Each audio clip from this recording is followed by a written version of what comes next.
Gulf war के बीच तेल और गैस की सप्लाई में दिक्कत हो रही है, दुनिया भर में हो रही है। हालांकि भारत पर इसका कोई खास बड़ा असर नहीं पड़ता हुआ दिख रहा। क्या बोला तूने? दूसरी तरफ विपक्ष बार बार यह साबित करने में जुटा है कि देश पर तेल और गैस का बहुत बड़ा संकट आ चुका है। अबे साले, ये देखो, हे प्रभु, हे हरि राम कृष्ण जगन्नाथ प्रेमानंद, ये क्या हुआ?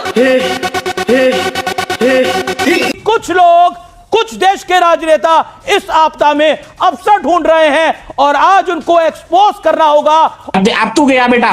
मैं तो आपको सुन रहा था। मैं अगर ये कहूं कि आपके कार्यक्रम में बीजेपी के प्रवक्ता की कोई जरूरत ही नहीं होती है। आपने ओपनिंग में ही भारतीय जनता पार्टी की सरकार को इतना बचाव कर दिया और ये साबित कर दिया देश के सामने कि जो बीजेपी से सवाल कर रहा है वो देशभक्त नहीं है। मैंने बिल्कुल ऐसा नहीं बोला कि जो बीजेपी से सवाल।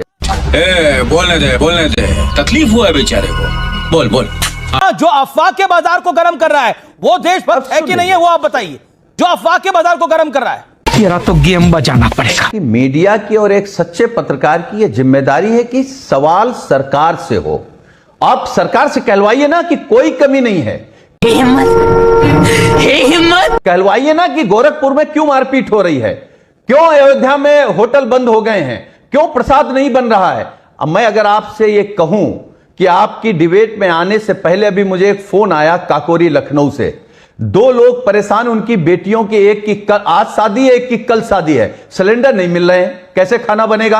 आप कह रहे हैं कि जो सवाल कर रहा है वो विपक्ष का है। अब आए ना लाइन पे। बीजेपी को कोई संकट नहीं है, ना बीजेपी के समर्थकों को संकट है गैस का, ना अंधभक्तों को। मगर क्यों? क्योंकि प्रधानमंत्री जी ने उनको फार्मूला दे दिया है, गंदी नाली में गैस डालिए और किचन में लगा लीजिए, खाना बनाइए। मुझे क्रेडिट नहीं चाहिए। और आप एक बात कह रहे हैं कि आपदा में अवसर विपक्ष खोजता है। आपदा में अवसर खोजने के जनक कौन है, उनका नाम क्या है? मैं नहीं बताऊंगा। उनका नाम है आदरणीय नरेंद्र मोदी। ये तो लेने के देने पड़ गए।